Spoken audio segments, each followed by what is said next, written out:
Hey everybody, welcome to the Self-Publishing Podcast. Today I just thought of this. So our guest today is Julie Huss, J.A. Huss. Say hi, Julie. Hi.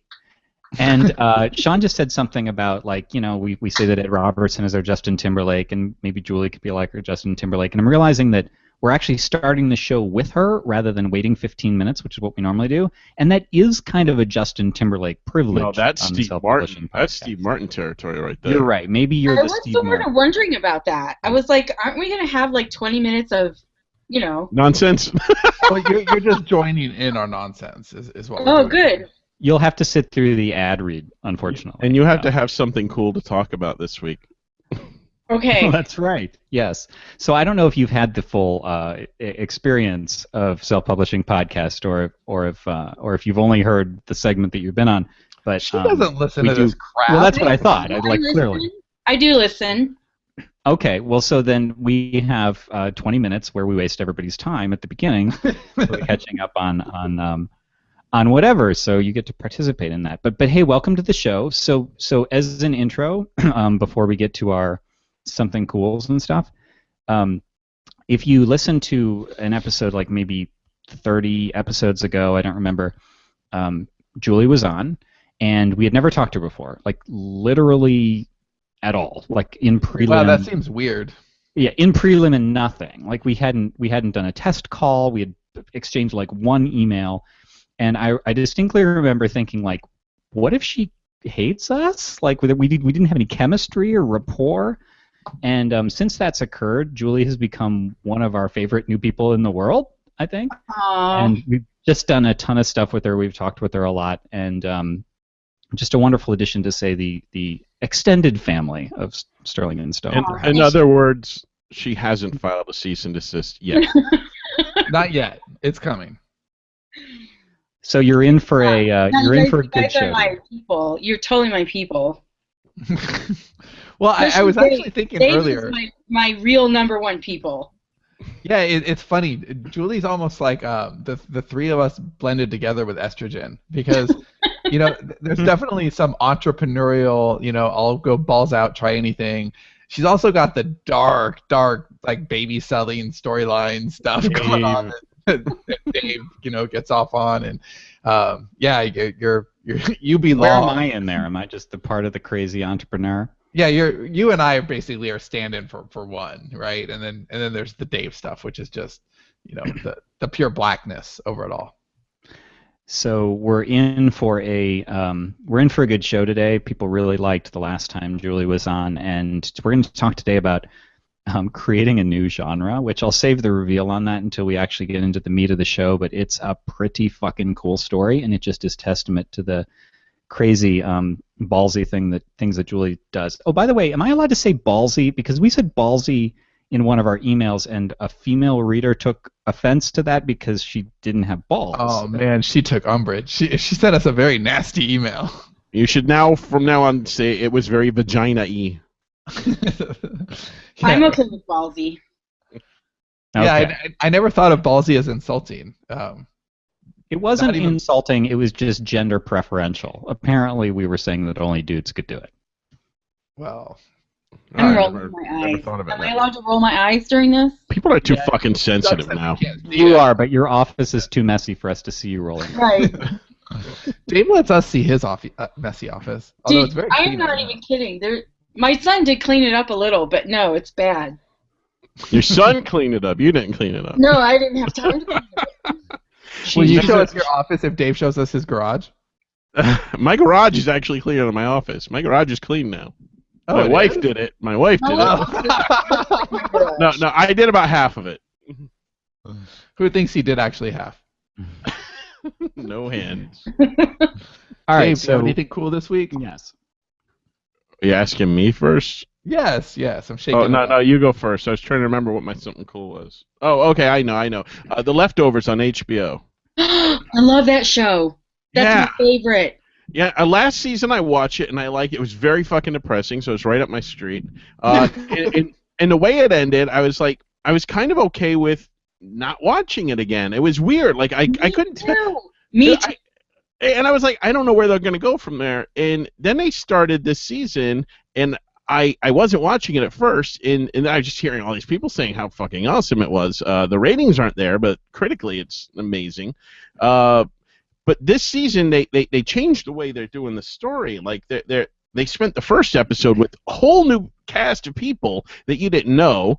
And then, like, every other episode was like other characters. It was almost told like a book the way it was done, and it was just so masterful. They took their time, they threaded all these stories together, and it was just absolutely fucking amazing. Have you watched the whole series? Yeah, I loved it, and Yeah. I don't know what's going on at all, but I'm on board for next year. Yeah, they're never actually going to say what's going on. I read that, and that's why I was almost not going to watch it, but then they won me over. Yeah, I'm fine with that actually. I know a lot of people bitch, like they bitch about like The Lost, because David Lindelof is involved with both, and some people like they need an answer, and I'm not one of those people, because in life there are no answers to the great big mysteries that we have, and I like that the show respects that, and it's not about the mystery. It's about the people and how they're experiencing this situation and the absolute hell it's putting some of them through. It's absolutely amazing. And the music in it is fucking beautiful. I bought the soundtrack. I absolutely love it. Yeah, it's great. All right, so mine is. You know what, Julie? Do you have one? I don't. If you have one, I want to say ladies first. I don't know if I have. I don't know if anything amazing happened to me this week. All right. Well, you're not required to come up with one, but if you want to toss one in at the end, you can. I'll go now. Nobody's going to care about this but me, but well, these two will, I imagine. But who gives a shit? I don't know that Julie would care. I am officially going to move. So if you have been listening for a while, we've been trying to build our little Sterling and Stone headquarters in Austin. We have several other people looking to move down there, and I announced, I think in it might have been late March or early April of last year, that I would not turn 40 in Ohio. I would not spend my 40th birthday here. Without a gun in your mouth.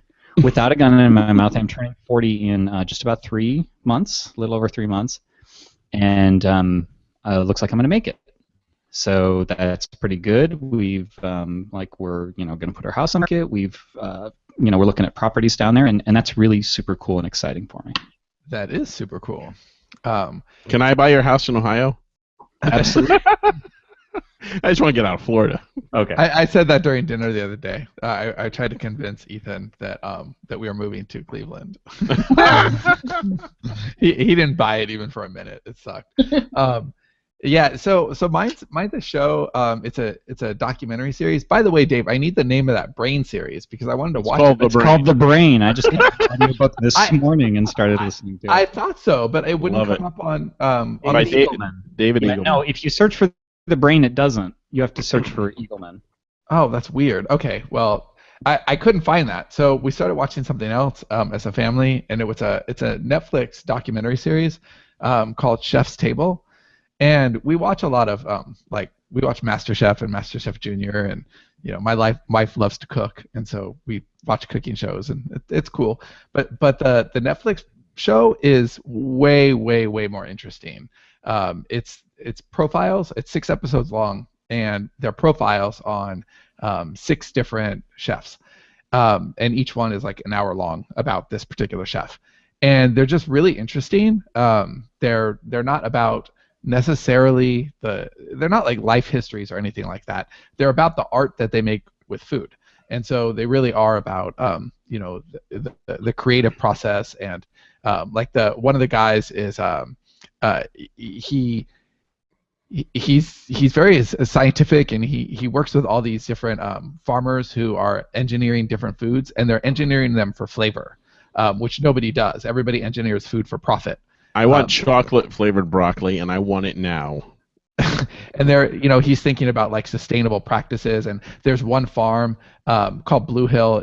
It's called Blue Hill Farm, and this farm basically completely, like, their biggest client is the restaurant, and so their menu changes like on a daily basis just based on what the farm can provide, and it's just really interesting. It's interesting to hear how the farm drives his art and the different chefs and the way they approach it, and there's this other guy who just travels the world, and like he travels 350 out of 365 days. Like he's always on the move. He doesn't actually have a home, and he'll like cook out in the wilderness and just does crazy things. So like dig a hole and like build a fire down there that cooks the food.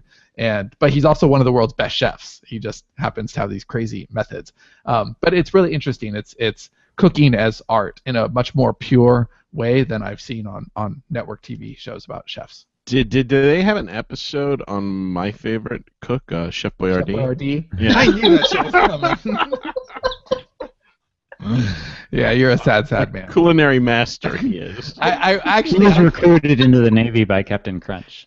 I was thinking about you several times while watching this, and just thinking, because they're a lot of these chefs, they will like very much shit on, Everything I like. everything you like, yeah, and just how like people don't even know what flavor is anymore, because We become desensitized to everything, just like the Tool song says.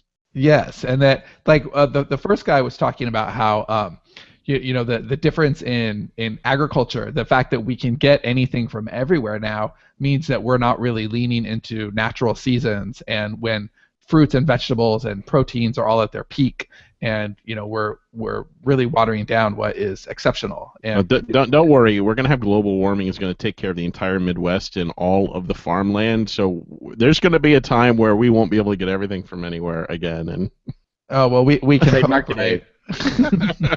Thanks for that, Dave. we're all doomed.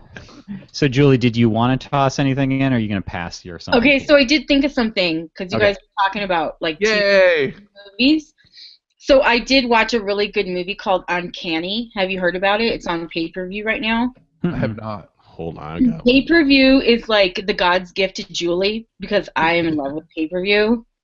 When I go on trips, that's like my big thing, is that at the hotel I had better have pay-per-view because I'm gonna watch about 4 of them. But I watched this one at home, and it's called Uncanny, and it's a sci-fi movie about this scientist makes the world's first perfect artificial intelligence, and it looks just like a human. And he invites a reporter to come and like interview him to see if she can tell, and then things just go off the rails. Dave, Oh, that sounds great. It Yeah. sounds a lot like that other one we Ex saw. Machina. That's what I was thinking. Yeah. Did oh, you see it was that? much better than that. I saw that one. This one, I almost would like been like, no, this sucked because at the end, but they had one final like 3-second shot that changed the whole ending. Okay. Oh yeah. I have to assume the minute we do have an artificial intelligence, that its first mission will be to wipe us out. I mean, it will have seen the Terminator movies and stuff. Right, I mean, it will come on. have. It will have seen all of our fears and stuff, right? But I'm really into this AI stuff, and I wrote it through a lot of my science fiction, and it's in the next book that I'm writing, so that's why I watched it. But it really turned out to be a really good movie. Okay, I'm gonna add that to my list. I'm adding it right now. So, at this point, I did want to mention, last time when we were on, we mentioned the Smarter Artist Summit. So I just wanted to give another mention to that. That is officially available, and Tickets are available. Tickets are available. It is the final 2 days of March of 2016, and you can find out more at smarterartistsummit.com, and reserve your spot. And Julie's going to be one of the speakers. Yes, and we have rattle off some of the other speakers. Because I'm only thinking of the one who was unable to make it. Dean fucking Koontz. Dean fucking Koontz. Dean No, fucking Oh wow. No, Not really. No, Dean. he's kidding. Joanna Penn will be, but not Dean Well, I fucking love Koontz. Joanna too. Joanna's going to be there. Nick Stevenson's going to be there. Why am I blanking? I know these people. Sorry, everybody's listening is going to be really offended. Well, James What an is asshole. James Taunton is going to James speak. Taunton, yeah, but he's actually an unofficial speaker. He's not even going to be on the page. We have Mark another from who's Kobo. Mark from Kobo is going to speak. Andre We have another- Chapo. That's right. Andre is going to speak. Oh, Andre can help you start rocking out with your list, Julie. Oh good. And we may have other special guests. So I'm going to be there. Isn't that enough? Come on. And Dave is And going to be Dave's there, gonna which be is there. crazy amazing because we all know how Dave is. Anxiety-riddled Dave will be there. So to move into the main topic here, when I think of J.A. Huss books, I think of a whole lot of sex and threesomes and people sticking it everywhere, and of course that leads me to thinking about book covers. Me too. Right, Dave? And so usually I just get really despondent because there's clearly nothing I can do to get a quality book cover. No. And really being honest, just reminding it's deepening my sorrow on the matter. No, like good sex makes everything better. A good book cover can also do that, and that's where the folks at 99designs.com/SPP come in, because Will not they only have sex with you? they will not have sex with Okay. you. I've Not with tried. you. Maybe with other people though. I tried. I got letters to leave them alone, and it's a big long story I don't want to get into. But they will make you a damn sexy book cover if you need one. They can do that. And Are there a lot of alpha males working there? Because it's beautiful women and shirtless, muscular men all oiled up. That is what their designers look like at 99. That's what I've heard anyway. That's what their designers look like. But despite their beauty and their brawn, they are also awesome designers. They create the best book covers.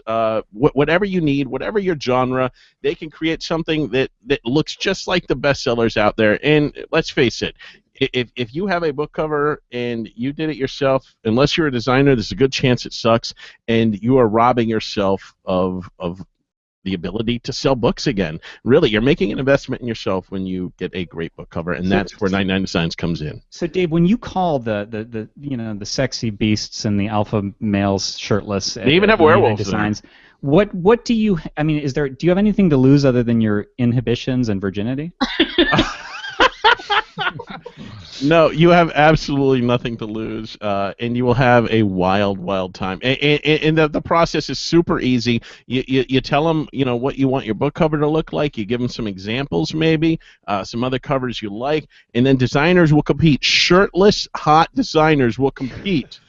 And it'll just be an awesome battle of sexiness to create the best cover. And then you just choose the best cover of the lot. And there will be more than one. You're going to have a tough choice to make. Just like when it comes to threesomes and orgies, you can't just have sex with everyone in one shot. You have to only select one in this situation. Maybe two. Maybe you could buy two. I want a designer with a tattoo and who's a biker who just that's woman inside. That is Sergio. He is a werewolf, and he's great. Just ask for him by name.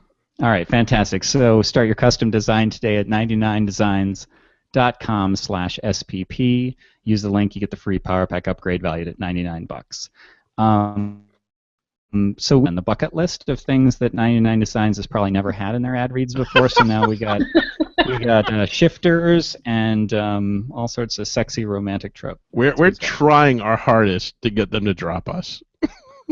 It's gonna happen eventually. It's 2016. That's on the 2016 Sterling and Stone goal list. Maybe it'll work see how as well far as we when can you're trying push to this. alienate people from Mauricio, Dave, and people loved him all the more.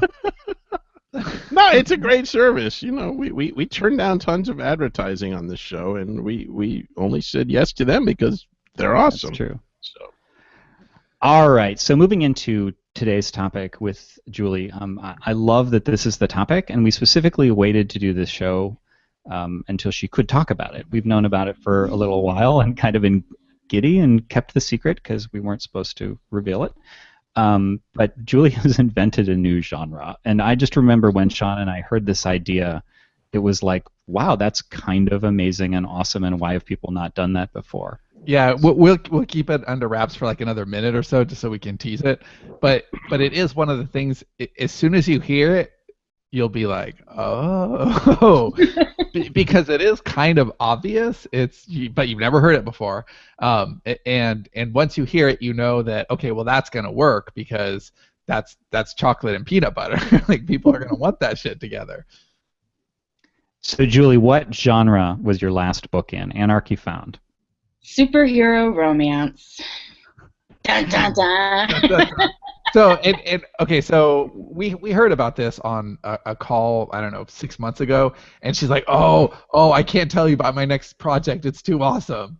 And then we talked a little bit more, and then she's like, oh, I wish I could tell you about my new project, but it's secret. She does this shit like 8 times during the call. And we're like, fuck you, Julie, tell us. So she did, and we promised to keep it a secret, and we just thought it was so awesome, and we both really wanted to read it. Johnny actually has. I have not. I just started it. But it's just such an obvious win. And then her last book, 18, has the end of book shit, and she talks all about it, and it's just very to the point. Hey, have you ever wanted to fuck Batman or Iron Man? Yeah. Now you can. Oh, we weren't asking me. Oh. So from there, take it from there, Julie. Yeah, that's the basic premise. I just got this crazy idea based on there's this little airport when I go into Denver, and it's only for private jets. So everybody who flies in there is a millionaire. And it's right by the tech center, so they must have business over there. And there's this really crazy looking Batman building over there that I kind of just fell in love with when I first saw it. And I thought, who is that guy? You know, like, who are these people on these jets, and what are they doing in that building? And they're fucking. They're Batman, and they're fucking. So that's where the idea came from. And just the more I thought about it, the more fun it became. And it was a lot harder to write than I thought. Like, if you read my end of book shit, Johnny, then I kind of admit that. And you guys... I actually didn't, because I had the ARC copy without the book shit. So in the end of book shit, I kind of admit it. But, you know, I had some conversations with you guys over the months. Like, how am I supposed to do this again? Like... It's got to have an origin story. It's got, like, the guys... Yeah, just for contrast here, you've been working on this for months, and we had a few calls during the development process for this. And 18, by contrast, took, what, 2.5 weeks? 2.5 weeks to write that from start to finish, yeah. Right, and 321, which was a huge seller, like, that was like 41 days, I think, if memory serves. So it's not that books take you a long time. It was that you literally were trying to start a new genre, and you were trying to get everything kind of working in place, right? Everything had to fit. You had to serve the romance audience, but you also had to serve this other audience and build a world. There's also a lot of world building here, right? Yeah, the world, like it's just that I had to have it. The one thing I knew is that if it was going to be a superhero romance, it had to have a real romance in it, which means it has to have all the things that romance readers like, and then fit the superhero around it. And still the superhero story has to follow, like, there's a lot of rules in a superhero story too, you know, like, I had to do a lot of research on, you know, what comprises a superhero story, because there was actually a list of things that they all have in common. So I had to come up with all that stuff and weave it into a romance, which I thought it went pretty well for a first book. Like, trying to cram all that stuff into one book is pretty much impossible. But it's a good setup for where the series is going to go. Yeah, you did have a really challenging job there. That was a really hard job, because I couldn't help, since we had been talking about this, I couldn't help but read it as somebody who knew kind of its origin. The last 2 books I read, by the way, were both apparently I'm a hussy, which is what Julie calls her fans, because the last 2 books I read were Anarchy Found in N18. I'm reading Catch-22 now, which is nothing like it. Go figure. I thought you read them already. But you know, you have, I was saying before the call, like, he's and I don't know if this blows anything, so I'll try to be a little cryptic, but he's got a little bit of Batman, he's got a little bit of Iron Man and some other stuff, and you know, your setting is Cathedral City, which already sounds very Gotham. Like, when I hear Cathedral City, I'm like, okay, that's superhero. You know, you got a villain, but trying to then have the romance in there, like, at first when I saw it, I was like, how's she gonna pull this off? Because I knew some of it. And I think you managed to pull them both off very well. But I mean, how hard was that to say, am I doing equal service to both sides of that? It was really hard. Like, when I started writing it, I still only had 6 weeks to write it. So it's not like I was writing it and laboring in it. but I don't start writing until I know where I'm going. So, and I think that was where a lot of those calls came in with you guys, is that I was trying to figure out where I was going. Like, how is it going to end, and like how is the romance going to be tied to the superhero aspect of it, which I think is amazing. Like, it's so obvious once you read the book, like how the romance and superhero thing tie together between the two people. And the one thing I like about one of the teasers that I made is a girl in a helmet, and it says, "What if you fell in love with a supervillain?" And then I always say this to Jana because Jana reads everything like like not a sweet romance, but a smutty romance.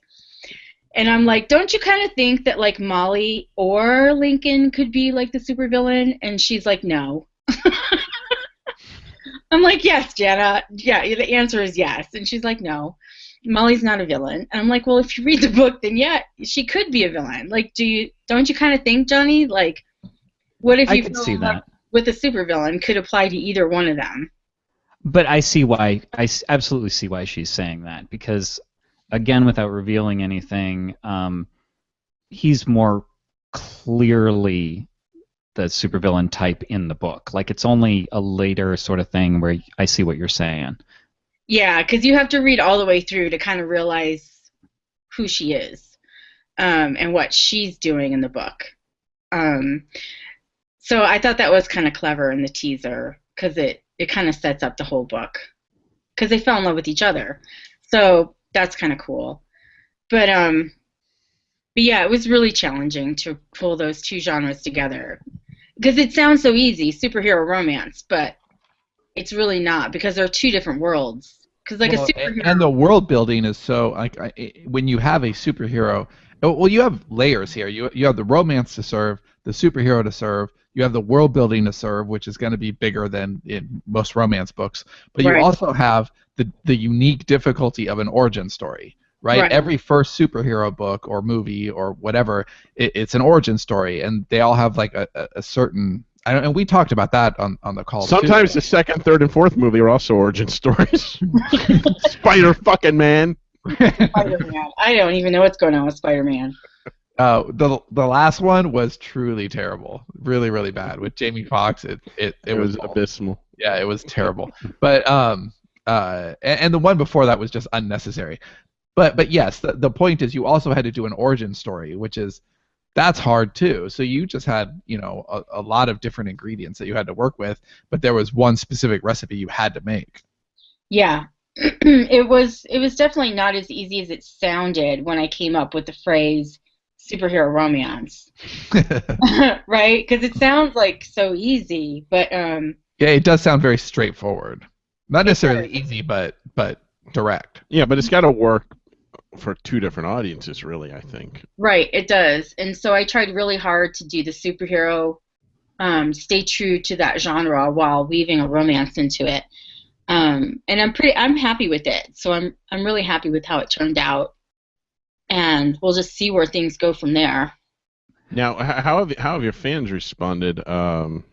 I mean, some might already be into comic books and stuff, I'm guessing, but I guess the majority aren't. I don't know. I mean, just going into comic book shops, it's usually pasty old white guys. Yeah, I don't think most of them were, and I think a lot of my advanced readers were unsure of it, but I think they really did like the romance part of it, so they went along for the ride, which was my goal.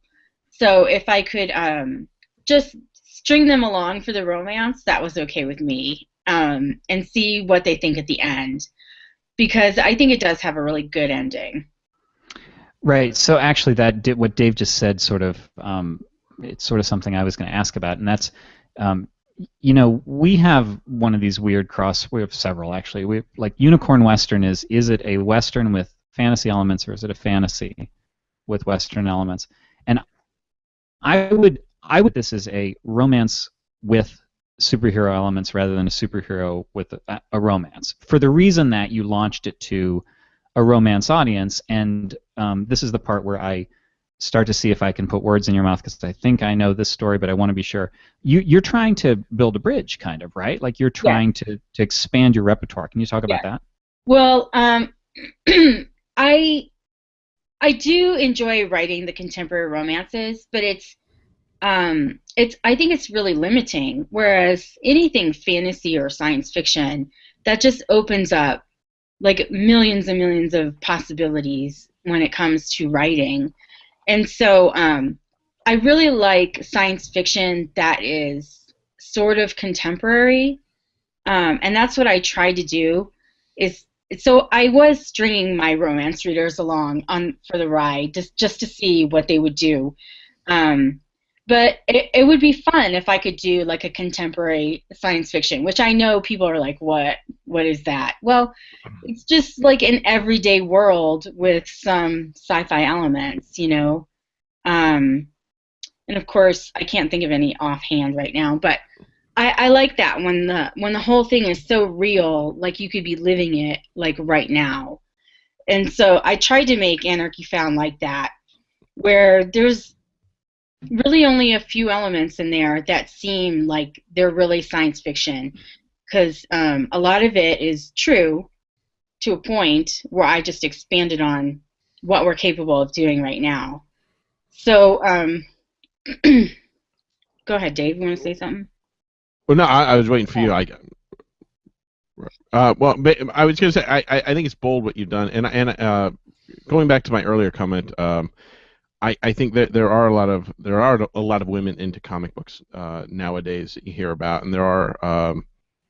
It's cool that you're pushing the boundaries of what I mean. There are stereotypical comic book readers, stereotypical sci-fi readers, stereotypical romance and fantasy. There's all these boxes that people are put in, but I think it's really awesome when somebody like you pushes that, opens the box a little and says, you might not have tried this before, but if you like my other stuff, you might like this too, and you might create a fan of these other things out of these readers, because they might have preconceptions of what a comic novel is or whatever, and I think you're opening people up, and I think that's awesome anytime that happens, and you're successful at it. Yeah, like I try to keep all my signature things in there. Like there's always a twist, and it's a little bit dark, and he's an anti-hero for sure. Because I'm not real crazy about just the heroes. I like them to be a little bit outside of the norm. So I put everything in there that I've always done, and then I added to it. And I'm a much better writer than I was when I wrote my other science fiction. So, I think I did a much better job at pulling it off and just making something that followed the rules a little bit better and that people could understand. And you also know what your readers expect more. When you wrote your first books, you didn't have that readership that Right. you knew how to cater to, really. And now that you know your reader expectations, you can meet them and try new things. Yeah, it's been really fun. I can't wait to write the next one. Have you had any backlash at all from readers who, or even like not necessarily in reviews, but we all get those emails from You readers. got your chocolate in my peanut butter. Right, readers trying to save us from ourselves, and they'll email us and say, I normally really like your stuff, but and then you get that email. Have you had any of that? No, not for this book. No. Oh, that's great.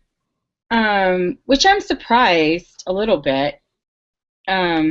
I don't know. You sound disappointed. I was hoping somebody would hate it. I was trying to think, like, do I get those emails? And I probably have gotten, not emails, because they don't know how to email me, but they'll leave me messages on Facebook, or say in their reviews, like, this wasn't my favorite. And, sometimes I just cross the line with some people.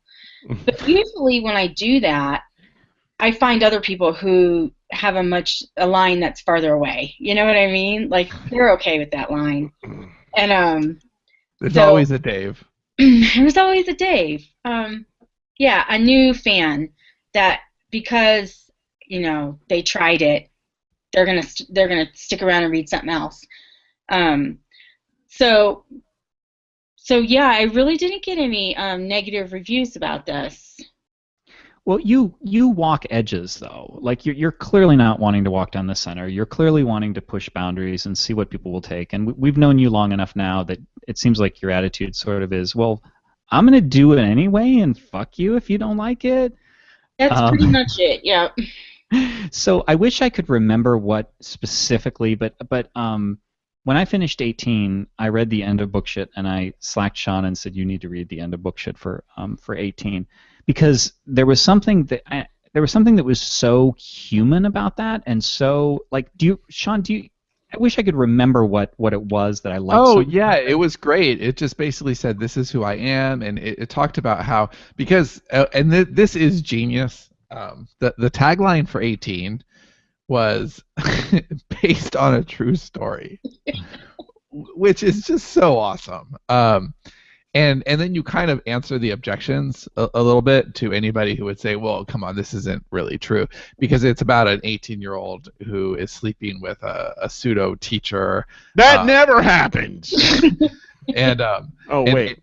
And in the end of book shit, it's all about how this was kind of like Julie wasn't the main character, but of course, she had adventures when she was 18, and she was always too smart for her own good. I remember the end of book shit. It was actually less than 18. I want to know why my teachers never slept with me. Oh, that's right. That's right. It was less than 18, but she didn't want to get banned from Amazon again, and so it was just you pretty much own the story, and you said. You do have the best author's notes of anyone that I can think of. Like they're just I'm jealous of them. I wish I could write as good. Yeah, they're really really great, and they're like Johnny said, they're very human, and they're very they're exceptional at bonding the author to the work. And I mean, for me, after the 1 in 3, 2, 1. I wanted to meet you. I wanted to get you on the show. And fortunately, we have the platform where we could do that. But if we didn't, it would just make me want to buy more of your books. And so I think that's instructive. Whether you're creating a new genre or just serving your existing audience, I think there's a lot to learn from your books. Even any authors out there, even if this isn't your genre or this isn't your thing or you don't like dirty books, get one anyway and just go straight to the end. You can learn a lot. But yeah, like Johnny said, it was really human, and it said, I am the person responsible for writing the story.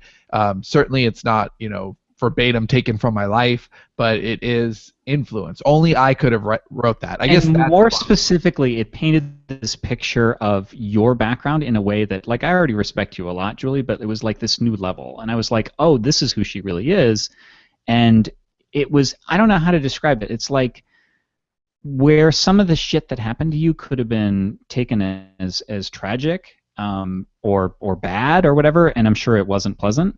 It's just like, yeah, you know what? This is who I am, and this has made my art what it is, and it was just a great author's note. I'll just say this about the end of book shit. I have gotten a lot of reviews where they're like, "This isn't a true story," and I'm just like, okay.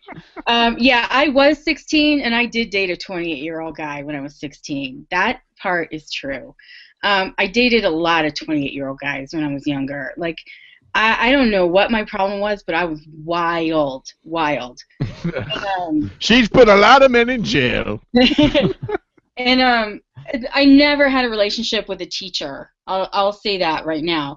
And the home life that I admitted was changed because, like, I think my actual real life home life when I was living in Anaheim is far more sad than that of Shannon's.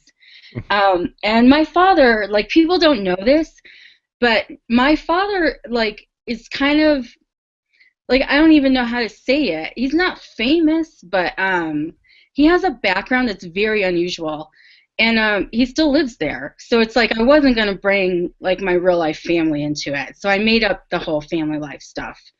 But all the other stuff was real. Like, these people can, one lady put in her review, romances aren't like the movie Fast and Furious, Miss Huss or something, and I wrote back. Wow, you got Miss Huss? I was like, we obviously live very different lives because my life was fast and furious. Like, that's how it was. Like, there's, I, I don't know what to say to those people. Like, no, their yeah. lives are boring. I don't know. Yeah. When your author's note made me feel jealous that I didn't have a more fucked up background. Like, I went to school. I was a good kid. I was valedictorian in my class. I You graduated on had time. great Life was abs. good. Right. Like, I was just like, oh man, I wish I had some of these stories. Like, I felt your author's note made me feel like I haven't lived. Like, it was just like, oh man. Mental note: go back in time and fuck with Johnny's life. Okay, so let's shift a little bit because you're a very good strategic thinker, and one of the things since I've been paying more attention to what you're doing is I know the last time you were on, you were talking about how you kind of make people wait until your books are have been around for a while to put them in a bundle, like you're training people to pay full price and all that stuff.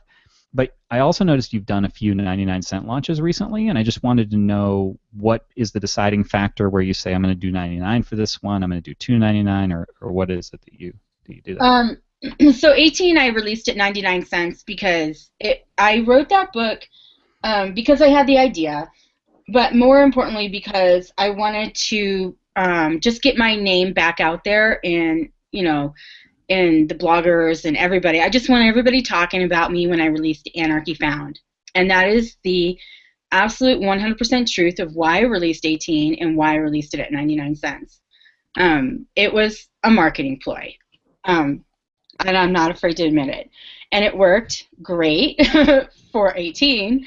But I don't know that it necessarily sold books for Anarchy Found, but it certainly got my name out there, and I don't know if it's in the top 100 still right now. Like, I haven't checked it in a couple of days, but it was lingering in the top 100 for a while. So it did everything that I thought it would do, and I raised the price as soon as, like, right before Anarchy released. I raised the price on 18. So it was only at 99 cents for about 10 days, I guess. And I do have another book coming out next week, which is just a novella that will release at 99 cents as well.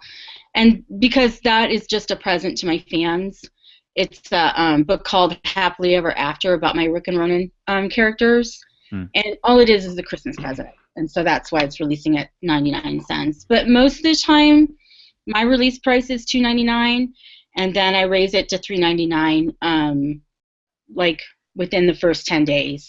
And that's where it stays, and for like a year. I'm sure the answer is it varies, but what are your typical goals when you're launching a book that you're trying to do? Like, are you necessarily usually trying to hit a list? Are you going for sheer volume of sales numbers? Are you trying to rank in the algorithms on any particular site, or what are you looking at as your metrics? Well, I think everybody hopes that they're going to hit a list when they release. But of course, only a select few get to do that. So I can release all the books I want, and I'm not going to hit a list every single time. Like, that's just the hard truth of it. Like, I'm not Colleen Hoover. I'm not J.R. Ward. I don't sell those numbers of books. Not yet. Not yet. But I think with each one, I try to. My main goal is to find the right audience for that book, and so that's why I'm so picky with the ARC list. Not everybody gets the book. Like, even for this Happily Ever After book, which is a throwaway present to the fans, just a cute little, this is what they're doing 15 years in the future.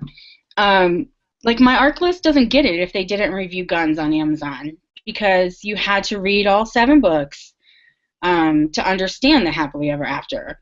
So, like, we have a far, far smaller ARC list for this little novella coming out than any book I probably had all year, just because a lot of my ARC readers are new, or, they haven't read through all the books yet. So, like, I'm really picky about that, because I only want people picking up Happily Ever After if they've read all the way through Guns and they know these characters. Otherwise, it just doesn't make sense, right? Like, this book is never going to be a New York Times bestseller, just because it's only written for people who have read all the way through that series. So that's my main goal with each book, is to find the right audience for that book. And sometimes that audience is small. That's pretty cool that you're willing to say no, because I think that's a lot of that's something that a lot of writers, they're so afraid of not having the numbers that they need that they're not willing to say no to the wrong readers. And Sean, do you know that we did that for Judgment? I don't know if you were totally in the loop on that. Yeah, I did. And we definitely had less numbers to work with, but I think that's better. I think that trimming your tribe ahead of time and being confident that the people who are getting your work are kind of pre-qualified, it just makes a lot of sense. Yeah, this is something that we borrowed after talking to Julie. Is the way that that you handle arcs, Julie, is way smarter than what we were doing. We were doing a very low touch, low maintenance way where we had just a general street team, and then it was like, who wants it? And then they could say they wanted it, and we sent it back to them. And they had to have reviewed something to get on that list, but beyond that, it was just like, okay, too much admin. We throw up our hands. But what we did in this is what you did, where we basically sent out, go sign up if you want, and then they filled out a form, and one of the things that they had to have done was, it was for not for Judgment, for Annihilation, which is the fourth Invasion book. So they had to have read and reviewed all three of the prior books, because if you haven't read and reviewed them, then why are we gonna give give away a sale? And I think that smarter use of that made a big difference in our reviews, even though they're nowhere near the numbers that you had. And I think that's a good borrowable strategy. Yeah, I mean, I'm not I told Jana when we were putting this arc list together, I'm like, if we only get 20, that's okay. Like, if there's only 20 people out there on that list that have read all the way through Rick and Ronan, then I'm okay with that. Because, I know what this book is going to do. I know what it is. I've released a last book in a series before, and it's a hard sell because you have other books before it that people have to connect to and read in order to be interested in the last book. So, I don't expect Happily Ever After to do anything but make the fans happy, and that was my only goal. So, whatever it does, I'm okay with it. And so, for a book like 18, though, because that's a standalone book, and, I gave it to everybody who wanted it, who was on the list, and so we had, a lot more people. There's still not even 100 people on my regular arc list, though. I'm pretty sure it's still under 100. So, people might look at my reviews and say those are all, my ARC readers, and they're not. Because I think 18 is about to hit 500 reviews pretty soon, and of course, I didn't give it to 500 people, so. Yeah, there's something about that. The readership in romance is just a very enviable audience, but you do specifically trim your tribe. I remember looking at some of the 1-star reviews on 321, and they were basically shitting on the same things that the 5-star reviews, including Sean and I, loved. It's too dark. And I love that. Well, it's also funny because when we first came across you, Julie, we thought, man, her street team must be huge, and and because you had so many 5-star reviews and over 1,000 overall reviews, and those numbers were just crazy, and all 5-star shaded. That was the particular part. That's why I bought the book. I'd never heard of 321, and I hadn't heard of Julie Huss. I just bought it because how could this book possibly have this many 5-star shaded? I need to understand. So readers love her? Yeah, I need right, but you just never see that. So I that's why I bought it. But then I assumed, wow, she must have this huge street team. And one of the reasons we wanted to have you on the show in the first place was to talk about this big, giant street team that you have. And I still remember that part in the episode where we're saying, how big is your street team? And you're like, well, I don't know. It went out to 5 people. I mean, it wasn't 5 people, but 30. Yeah, I'm like, we have 30 people on there now. Yeah, I was shocked at how little. Maybe there are 30 people that really hit the streets hard, though. I mean, yeah, they are a street team. So I always thought that's kind of amazing, and it just tells you you don't have to have these huge numbers. You have to have a really good book, and you have to communicate well with your readers. Yeah, I agree. We have 30 people in that group it's a secret group on Facebook, and one of those 30 is me, one is Janet, and one is Shay Savage, who's another author friend of mine. It's just kind of an inside joke why she's in there. So 27 people, and not everybody takes an arc, and not everybody takes an arc for every book. Sometimes they're busy, sometimes that's just not their book. So I don't know that I ever have more than like 20 or 22 actual street team members reviewing a book at any one time. But you are then sending out an ARC request to a larger list as well, correct? Yeah, you are fans. But you're probably much more selective with that list. Yes, yes. Our YouTube comments aren't working, but Chrissy Moss did tweet to me. Oh, hell, I was 16 when I got married, and my life was all sorts of fucked up. It does indeed happen. So. There you go. Take that, reviewer! Yeah. So to circle around on the idea of creating a new genre, so are you, I know that we talked about trying to write the book that would please your audience and allow you to write what you wanted, but do you see this as being maybe a way to bridge to a totally different genre where, like, do you have any desire to write a book that doesn't have a bunch of fucking in it? I don't know. I do have a mainstream thriller that I totally have it plotted out in my head. And if I ever had time, I would write it. But here's the thing. It's like, I don't think I could write that as J. Huss.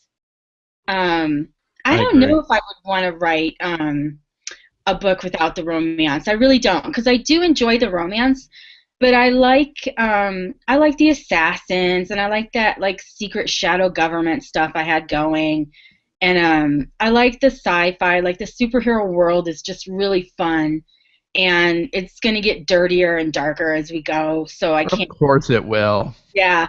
So I don't know that I ever want to write something. Maybe some young adult. I think I have talked to you guys about that, right? Some young adult. Yes, and if I could just share an amusing anecdote with, I don't believe this violates privacy.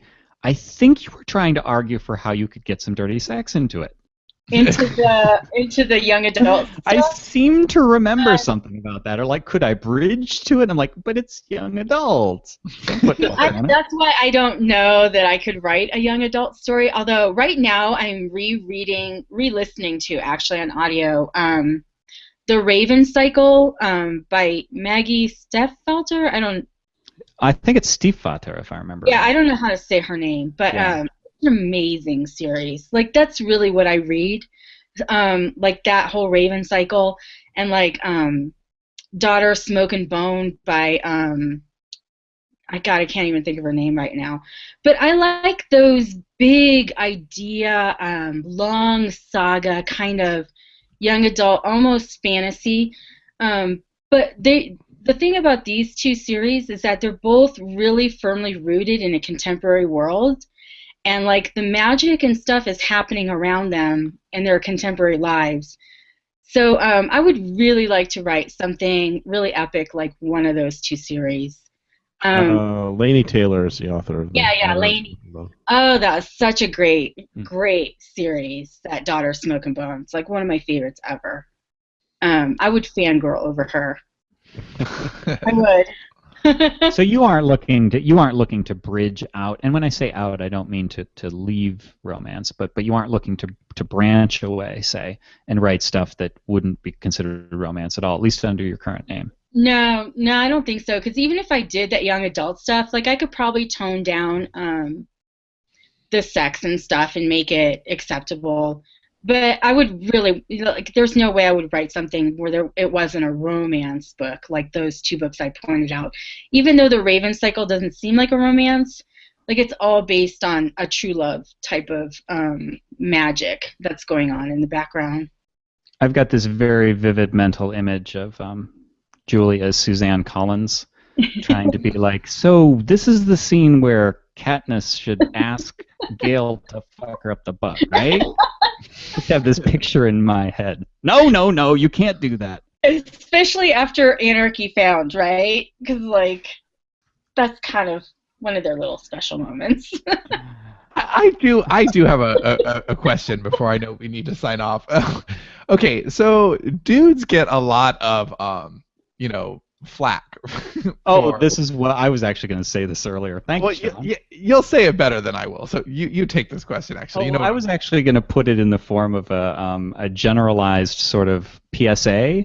I would just like to officially state on behalf of all men, everybody stop giving us shit for being pigs and liking porn, okay? Because like I've read a lot of Julie's books, and it's porn. Like, I mean, let's face it, it's got great storylines, but that's porn. Come on. But it's more intellectual. Porn. Well, your readers are just as dirty as us. Yeah, Julie's stuff is definitely intellectual, and there's very good stories. But I was reading Jana's book, Wrong. And, okay, they're on their first date, and he's just talking about all the stuff he's going to put up her butt. And she's totally cool with it. Like, and then the doorbell rings, and there's a pizza guy there. Hey! And believe me, there's never been a time that I've tried that and it's worked out. Right, so it's like, but the reviews, there aren't reviews that are saying, this is so unrealistic. Like, but come on, that's who the fuck is reading romance for realism? If you want realism, you got your own sad life to look at. Come on. If a romances were realistic, everybody would be miserable. Wow, you're such a ray of sunshine. For real, nobody's happy all the time. Nobody's fucking all the time. They aren't happy all the time. That's the whole idea of reading: escape and living, vicariously through other people's lives. Because in real life, nobody's ever fucking happy. Come on. I love Dave. I gotta say though, the Raven series, the Raven Cycle series, I was looking up because you guys were talking about. Those are some awesome fucking book covers. They're art. So good. It's so good. Wow. It like bridges like books, and it's almost like a comic sort of look to it. I love it. Yeah, the covers are really great. That's what draws me. Like anything with a bird on it, my eye is there, man. I don't know why I'm attracted to that stuff. So. I'm really involved in that audiobook right now for the second one. You should name a major character after a bird. Yeah, I should, shouldn't I? All right, everybody. So we'll just finish up. What I want you to know about is smarterartistsummit.com if you want to go to the Smarter Artist Summit. Those tickets are on sale. Julie, what do you want people to know about? You can meet J.A. in person there. Yeah. Anarchy Found? Yes, you can. I have a new book called Anarchy Found. It's a superhero romance, and I have a whole website dedicated to it, and you can find it at superalphaseries.com. Superalphaseries.com, and that's a pretty awesome website. We were checking that out earlier. So thanks for being on, Julie. Always a pleasure. You can be our Steve Martin. I'd love to. Keep coming back. So thanks for everybody for listening to the Self Publishing Podcast. We will see you next week. Thanks.